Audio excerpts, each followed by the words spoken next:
الرحمن الرحیم۔ نبی کریم صلی اللہ علیہ وسلم نے نماز پڑھائی۔ ابراہیم نے کہا مجھے نہیں معلوم کہ نماز میں زیادتی ہوئی یا کمی۔ پھر آپ صلی اللہ علیہ وسلم نے سلام پھیرا تو آپ صلی اللہ علیہ وسلم سے کہا گیا کہ یا رسول اللہ کیا نماز میں کوئی نیا حکم آیا ہے؟ آپ صلی اللہ علیہ وسلم نے فرمایا آخر بات کیا ہے؟ لوگوں نے کہا آپ نے اتنی رکعتیں پڑھی ہیں۔ یہ سن کر آپ صلی اللہ علیہ وسلم نے اپنے دونوں پاؤں پھیرے اور قبلے کی طرف منہ کر لیا اور غلطی کے 2 سجدے کیے اور سلام پھیر لیا۔ پھر ہماری طرف متوجہ ہوئے اور فرمایا کہ اگر نماز میں کوئی نیا حکم نازل ہوا ہوتا تو میں تمہیں پہلے ہی ضرور کہہ دیتا، لیکن میں تو تمہارے ہی جیسا آدمی ہوں، جس طرح تم بھول جاتے ہو میں بھی بھول جاتا ہوں، اس لیے جب میں بھول جایا کروں تو مجھے یاد دلا دیا کرو، اور اگر کسی کو نماز میں شک ہو جائے تو اس وقت ٹھیک بات سوچ لے اور اسی کے مطابق نماز پوری کرے، پھر سلام پھیر کر 2 سجدے غلطی کے کر لے۔ صحیح بخاری حدیث نمبر 401۔ میری 3 باتوں میں جو میرے منہ سے نکلی میرے رب نے ویسا ہی حکم فرمایا۔ میں نے کہا تھا کہ یا رسول اللہ اگر ہم مقام ابراہیم کو نماز پڑھنے کی جگہ بنا سکے تو اچھا ہوتا۔ اس پر یہ آیت نازل ہوئی اور تم مقام ابراہیم کو نماز پڑھنے کی جگہ بنا لو۔ دوسری آیت پردے کے بارے میں ہے۔ میں نے کہا تھا کہ یا رسول اللہ کاش آپ اپنی عورتوں کو پردے کا حکم دیتے، کیونکہ ان سے اچھے اور برے ہر طرح کے لوگ بات کرتے ہیں۔ اس پر پردے کی آیت نازل ہوئی اور ایک مرتبہ نبی کریم صلی اللہ علیہ وسلم کی بیویاں جوش اور خروش میں اپنی خدمت میں اتفاق کر کے کچھ مانگ لے کر حاضر ہوئی۔ میں نے ان سے کہا کہ ہو سکتا ہے کہ اللہ پاک تمہیں طلاق دلا دے اور تمہارے بدلے تم سے بہتر مسلمہ بیویاں اپنے رسول صلی اللہ علیہ وسلم کو عنایت کرے تو یہ آیت نازل ہوئی۔ صحیح بخاری حدیث نمبر 2۔ لوگ قباء میں فجر کی نماز پڑھ رہے تھے کہ اتنے میں ایک آنے والا آیا۔ اس نے بتایا کہ رسول اللہ صلی اللہ علیہ وسلم پر کل وحی نازل ہوئی ہے اور انہیں کعبہ کی طرف نماز میں منہ کرنے کا حکم ہو گیا ہے۔ چنانچہ ان لوگوں نے بھی کعبہ کی طرف منہ کر لیا، جبکہ اس وقت وہ شام کی طرف منہ کیے ہوئے تھے، اس لیے وہ سب کعبہ کی طرف گھوم گئے۔ صحیح بخاری حدیث نمبر 403۔ نبی کریم صلی اللہ علیہ وسلم نے بھولے سے ظہر کی نماز میں ایک مرتبہ 5 رکعت پڑھائی۔ عبداللہ ابن مسعود رضی اللہ تعالیٰ عنہ نے فرمایا کہ پھر آپ نے اپنے پاؤں موڑ لیے اور غلطی کے 2 سجدے کیے۔ صحیح بخاری حدیث نمبر 404۔ نبی کریم صلی اللہ علیہ وسلم نے قبلے کی طرف دیوار پر بلغم دیکھا تو آپ صلی اللہ علیہ وسلم کو ناگوار گزرا اور یہ ناگواری آپ صلی اللہ علیہ وسلم کے چہرے مبارک پر دکھائی دینے لگی۔ پھر آپ صلی اللہ علیہ وسلم اٹھے اور خود اپنے ہاتھ سے اسے کھرچ ڈالا اور فرمایا کہ جب کوئی شخص نماز کے لیے کھڑا ہوتا ہے تو مانو وہ اپنے رب کے ساتھ سرگوشی کرتا ہے، یا اس طرح فرمایا کہ اس کا رب اس کے اور قبلے کے بیچ ہوتا ہے، اس لیے کوئی شخص نماز میں اپنے قبلے کی طرف نہ تھوکے، البتہ بائیں طرف یا اپنے قدموں کے نیچے تھوک سکتا ہے۔ پھر آپ نے اپنی چادر کا کنارہ لیا، اس پر تھوکا، پھر اس کو الٹ پلٹ کیا اور فرمایا یا اس طرح کر لیا کرو۔ صحیح بخاری حدیث نمبر 405۔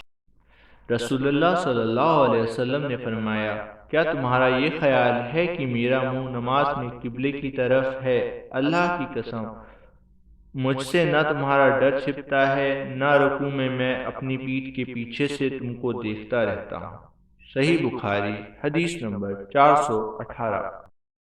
نبی کریم صلی اللہ علیہ وسلم نے ہمیں ایک مرتبہ نماز پڑھائی، پھر آپ صلی اللہ علیہ وسلم ممبر پر چڑھے، پھر نماز کے سلسلے میں اور رکوع کے سلسلے میں فرمایا میں تمہیں پیچھے سے بھی اسی طرح دیکھتا رہتا ہوں جیسے اب سامنے سے دیکھ رہا ہوں۔ صحیح بخاری حدیث نمبر 419۔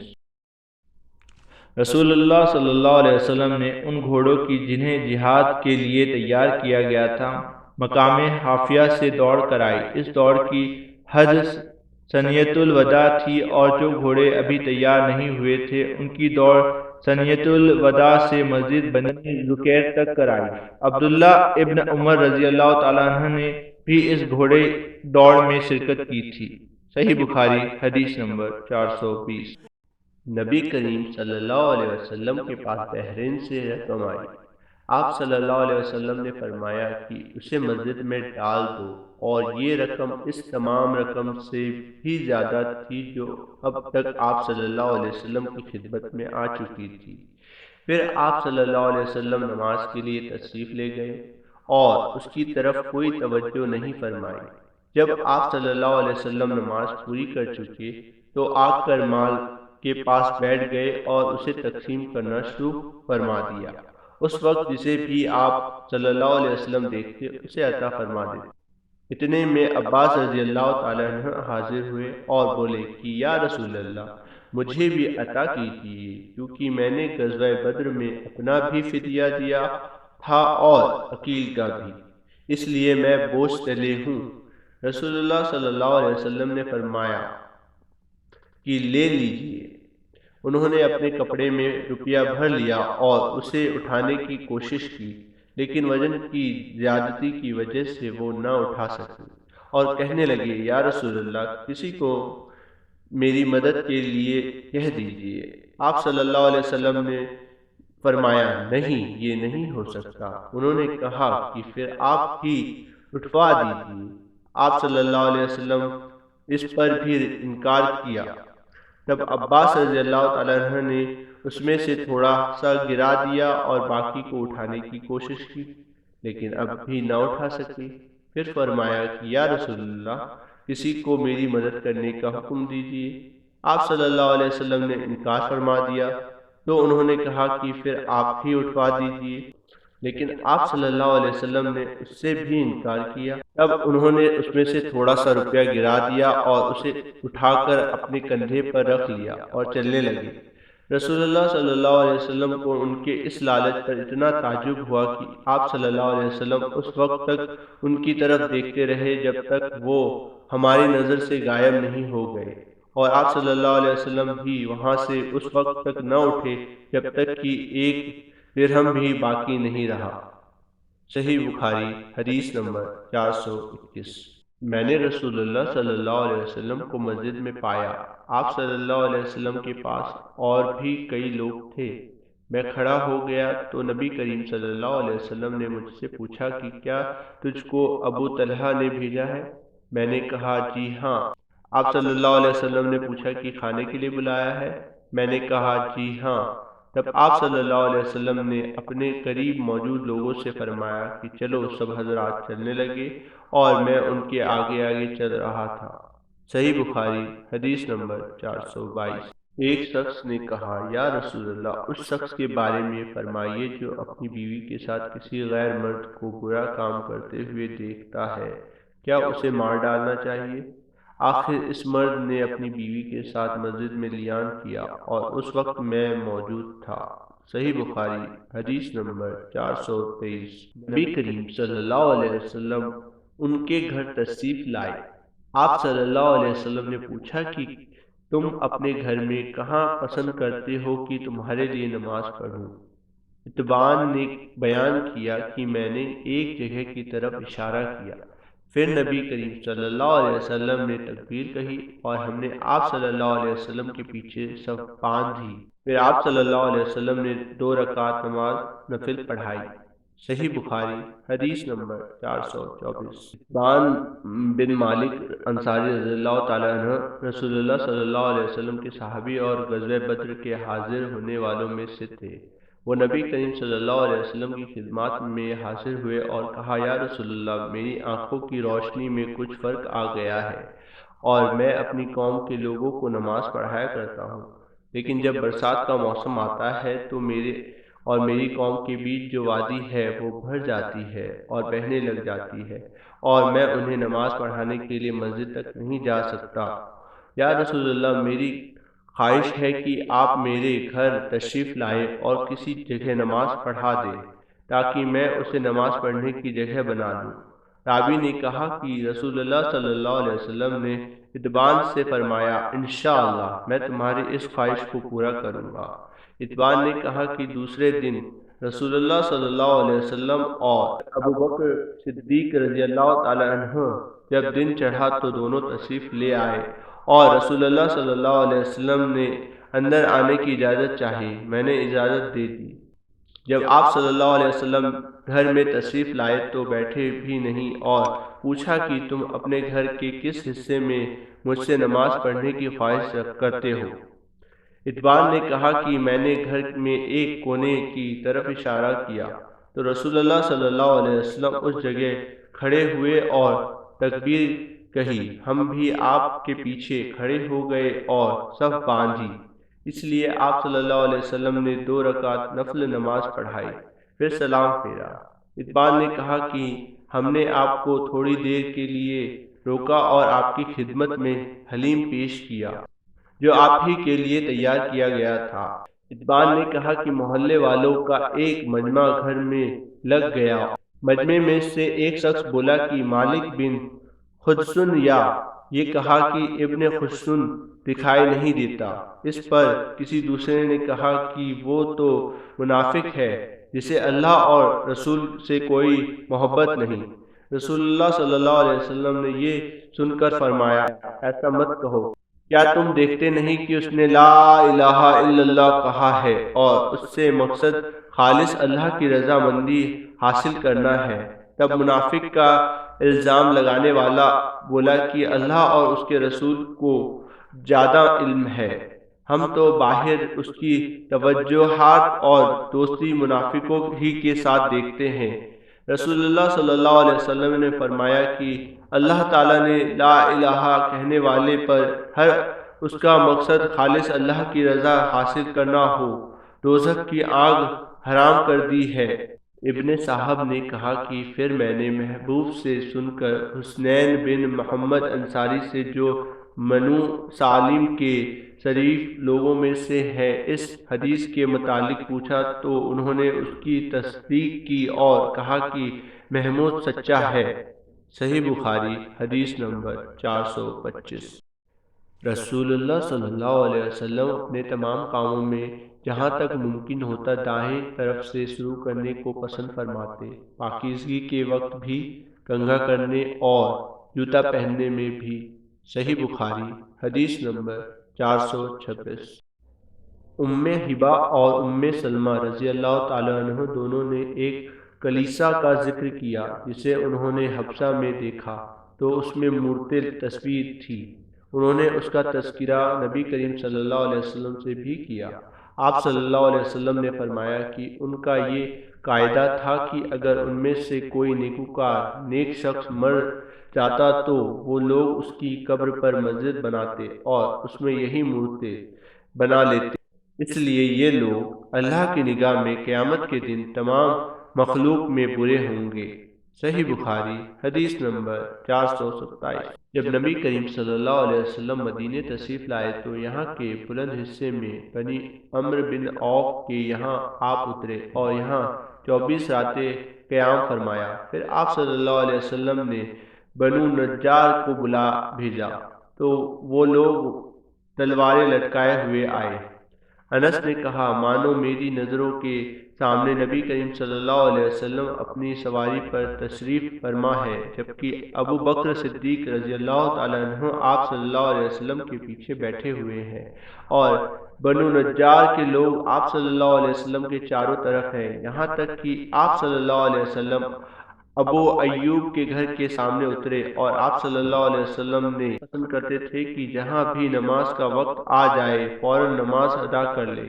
آپ صلی اللہ علیہ وسلم بکریوں کے باڑوں میں بھی نماز پڑھ لیتے تھے۔ پھر آپ صلی اللہ علیہ وسلم یہاں مسجد بنانے کے لیے حکم فرمایا، چنانچہ بنو نجار کے لوگوں کو آپ صلی اللہ علیہ وسلم نے بلوایا کر فرمایا کہ اے بنو نجار، تم اپنے اس باغ کی قیمت مجھ سے لے لو۔ انہوں نے جواب دیا نہیں یا رسول اللہ، اس کی قیمت ہم صرف اللہ سے مانگتے ہیں۔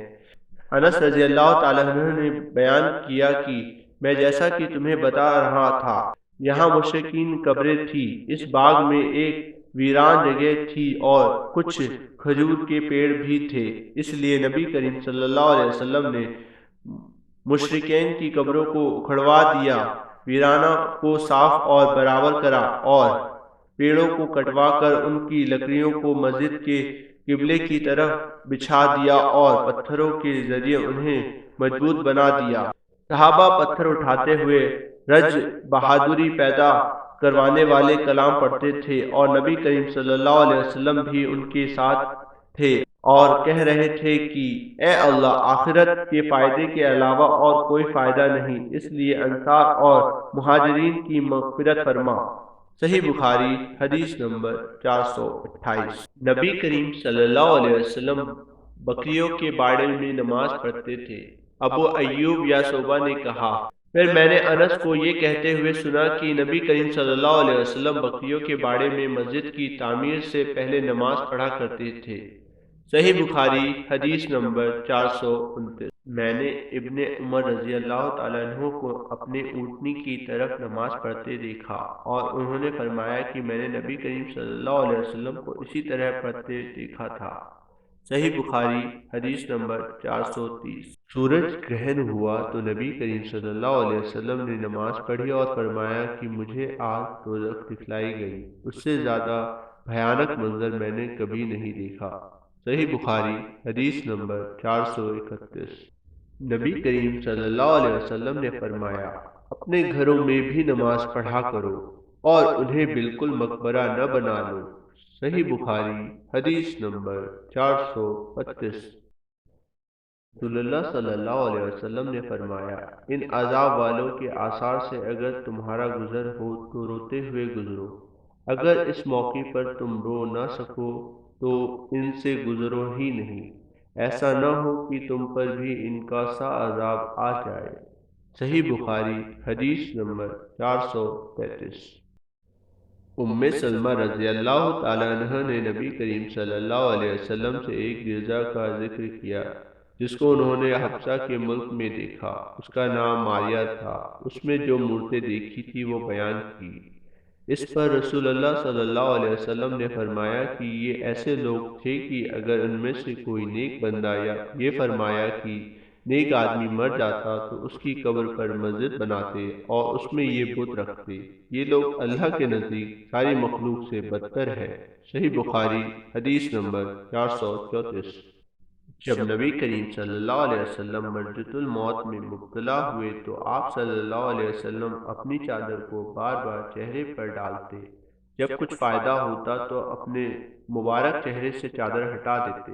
آپ صلی اللہ علیہ وسلم نے اسی اضطراب اور پریشانی کی حالت میں فرمایا، یہود اور نصارہ پر اللہ کی پھٹکار ہو کہ انہوں نے اپنے نبیوں کی قبروں کو مسجد بنا لیا۔ آپ صلی اللہ علیہ وسلم یہ فرما کر امت کو ایسے کاموں سے ڈراتے رہے۔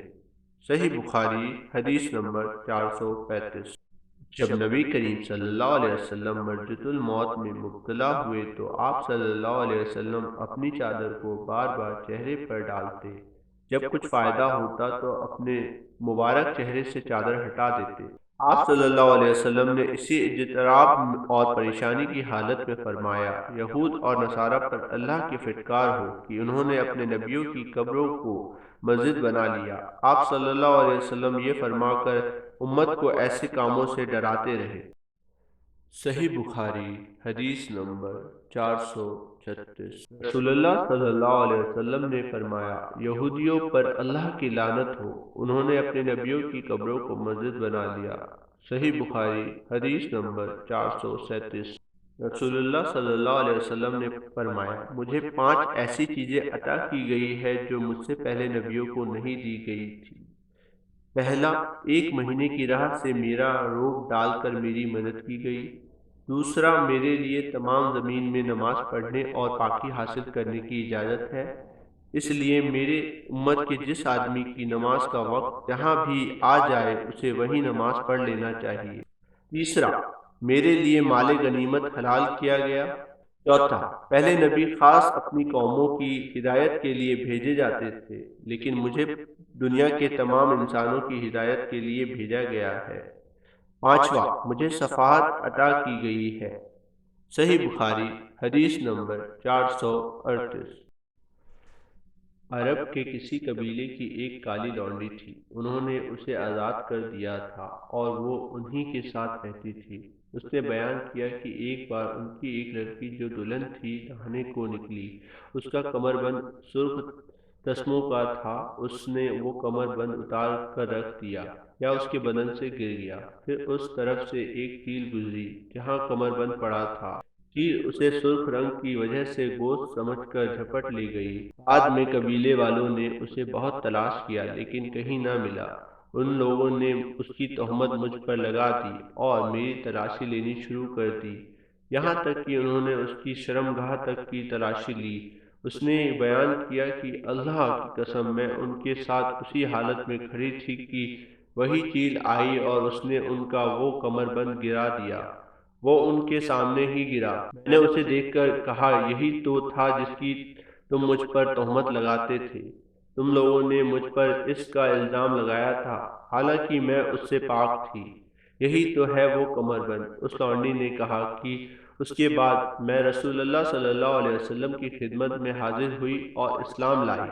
عائشہ رضی اللہ تعالی عنہا نے بیان کیا کہ اس کے لیے مسجد نبوی میں ایک بڑا خیمہ لگا دیا گیا، یا یہ کہا کہ چھوٹا سا خیمہ لگا دیا گیا۔ عائشہ رضی اللہ تعالی عنہا نے بیان کیا کہ وہ لونڈی میرے پاس آتی اور مجھ سے باتیں کیا کرتی تھی۔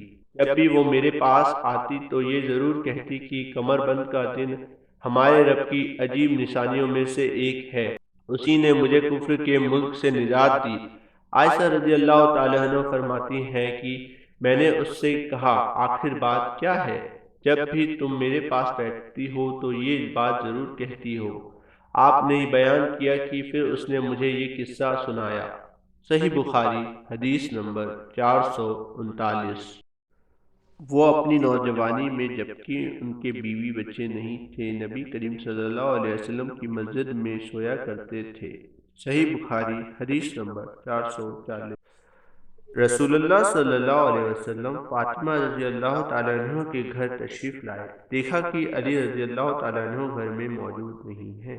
آپ صلی اللہ علیہ وسلم نے پوچھا کہ تمہارے چچا کے بیٹے کہاں ہیں؟ انہوں نے بتایا کہ میرے اور ان کے بیچ کچھ ناگواری پیش آ گئی اور وہ مجھ پر خفا ہو کر کہیں باہر چلے گئے ہیں، اور میرے یہاں کیلولہ بھی نہیں ہے۔ اس کے بعد رسول اللہ صلی اللہ علیہ وسلم نے ایک شخص سے کہا کہ علی رضی اللہ تعالیٰ عنہ کو تلاش کرو کہ کہاں ہے۔ وہ آئے اور بتایا کہ مسجد میں سوئے ہوئے ہیں۔ پھر نبی کریم صلی اللہ علیہ وسلم تشریف لائے، رضی اللہ تعالیٰ عنہ لیٹے ہوئے تھے، چادر آپ کے پہلو سے گر گئی تھی اور جسم پر مٹی لگ گئی تھی۔ رسول اللہ صلی اللہ علیہ وسلم جسم سے دھول جھاڑ رہے تھے اور فرما رہے تھے، اٹھو ابو تراب اٹھو۔ صحیح بخاری حدیث نمبر 441۔ آپ نے فرمایا کہ میں نے 70 اصحاب مخفا کو دیکھا کہ ان میں کوئی ایسا نہ تھا جس کے پاس چادر ہو، صرف تہبند ہوتا یا رات کو اوڑھنے کا کپڑا جنہیں یہ لوگ اپنی گردن سے باندھ لیتے۔ یہ کپڑے کسی کی آدھی پنڈلی تک آتے اور کسی کے ٹخنوں تک۔ یہ حضرات ان کپڑوں کو اس خیال سے کہ کہیں شرمگاہ نہ کھل جائے اپنے ہاتھوں سے سمیٹے رہتے تھے۔ صحیح بخاری حدیث نمبر 442۔ میں نبی کریم صلی اللہ علیہ وسلم کی خدمت میں حاضر ہوا۔ آپ صلی اللہ علیہ وسلم اس وقت مسجد میں تشریف فرما تھے۔ نثار نے کہا، میرا خیال ہے کہ مغرب نے چاشت کا وقت بتایا تھا۔ نبی کریم صلی اللہ علیہ وسلم نے فرمایا کہ پہلے 2 رکعت نماز پڑھ، اور میرا نبی کریم صلی اللہ علیہ وسلم پر کچھ قرض تھا جسے آپ صلی اللہ علیہ وسلم نے ادا کیا اور زیادہ ہی دیا۔ صحیح بخاری حدیث نمبر 443۔ رسول اللہ صلی اللہ علیہ وسلم نے فرمایا، جب تم میں سے کوئی شخص مسجد میں داخل ہو تو بیٹھنے سے پہلے 2 رکعت نماز پڑھ لے۔ صحیح بخاری حدیث نمبر 444۔ رسول اللہ صلی اللہ علیہ وسلم نے فرمایا، جب تک تم اپنے مصلی پر جہاں تم نے نماز پڑھی تھی بیٹھے رہو اور ریا خاری نہ کرو تو فرشتے تم پر برابر درود بھیجتے رہتے ہیں کہتے ہیں اے اللہ اس کی مغفرت کیجیے، اے اللہ اس پر رحم کیجیے۔ صحیح بخاری حدیث نمبر 445۔ نبی کریم صلی اللہ علیہ وسلم کے زمانے میں مسجد نبوی کچے اینٹوں سے بنائی گئی تھی۔ اس کی چھت کھجور کی شاخوں کی تھی اور ستون اس کی کڑیوں کے۔ ابو بکر رضی اللہ تعالیٰ عنہ نے اس میں کسی قسم کی زیادتی نہیں کی، البتہ عمر رضی اللہ تعالیٰ عنہ نے اسے بڑھایا اور اس کی تعمیر رسول اللہ صلی اللہ علیہ وسلم کی بنائی ہوئی بنیادوں کے مطابق کچی اینٹوں اور کھجوروں کی شاخوں سے کی اور اس کے ستون بھی کڑیوں ہی کے رکھے۔ پھر عثمان رضی اللہ تعالیٰ عنہ نے اس کی عمارت کو بدل دیا اور اس میں بہت سی زیادتی کی۔ اس کی دیواریں نقاشی والے پتھروں اور چونے سے بنائی، اس کے ستون بھی نقاشی والے پتھر سے بنائے اور چھت ساگوان سے بنائی۔ صحیح بخاری حدیث نمبر 446۔ ابو سعید خدری رضی اللہ تعالیٰ عنہ کی خدمت میں جاؤ اور ان کی حدیثیں سنو۔ ہم گئے، دیکھا کہ ابو سعید رضی اللہ تعالیٰ عنہ اپنے باغ کو صحیح کر رہے تھے۔ ہم کو دیکھ کر آپ نے اپنی چادر سنبھالی اور گوٹ مار کر بیٹھ گئے، پھر ہم سے حدیث بیان کرنے لگے۔ جب مسجد نبوی کے بنانے کا ذکر آیا تو آپ نے بتایا کہ ہم تو مسجد کے بنانے میں حصہ لیتے وقت ایک ایک اینٹ اٹھاتے، لیکن عمار دو دو اینٹ اٹھا رہے تھے۔ نبی کریم صلی اللہ علیہ وسلم نے انہیں دیکھا تو ان کے بدن سے مٹی جھاڑنے لگے اور فرمایا افسوس، عمار کو ایک باغی جماعت قتل کرے گی جسے عمار جنت کی دعوت دیں گے اور وہ جماعت عمار کو جہنم کی دعوت دے رہی ہوگی۔ ابو سعید خدری رضی اللہ تعالیٰ عنہ نے بیان کیا کہ عمار رضی اللہ تعالیٰ عنہ کہتے تھے کہ میں فتنوں سے اللہ کی پناہ مانگتا ہوں۔ صحیح بخاری حدیث نمبر 447۔ نبی کریم صلی اللہ علیہ وسلم نے ایک عورت کے پاس ایک آدمی بھیجا کہ وہ اپنے بڑھئی غلام سے کہے کہ میرے لیے ممبر لکڑیوں کے تختوں سے بنا دے جن پر میں بیٹھا کروں۔ صحیح بخاری حدیث نمبر 448۔ ایک عورت نے کہا یا رسول اللہ، کیا میں آپ کے لیے کوئی ایسی چیز نہ بنوا دوں جس پر آپ صلی اللہ علیہ وسلم بیٹھا کریں؟ میرا ایک بڑھئی غلام بھی ہے۔ آپ صلی اللہ علیہ وسلم نے فرمایا اگر تو چاہے تو ممبر بنوا دے۔ صحیح بخاری حدیث نمبر 449۔ مسجد نبوی کی تعمیر کے متعلق لوگوں کی باتوں کو سن کر آپ نے فرمایا کہ تم لوگوں نے بہت زیادہ باتیں کی ہیں، حالانکہ میں نے نبی کریم صلی اللہ علیہ وسلم سے سنا ہے کہ جس نے مسجد بنائی۔ بکیر راوی نے کہا میرا خیال ہے کہ آپ نے یہ بھی فرمایا کہ اس سے مقصد اللہ تعالیٰ کی رضا ہو تو اللہ تعالیٰ ایسا ہی ایک مکان جنت میں اس کے لیے بنائے گا۔ صحیح بخاری حدیث number 450۔ If you enjoy the video, please like the video, share with friends and don't forget to subscribe and hit the bell icon.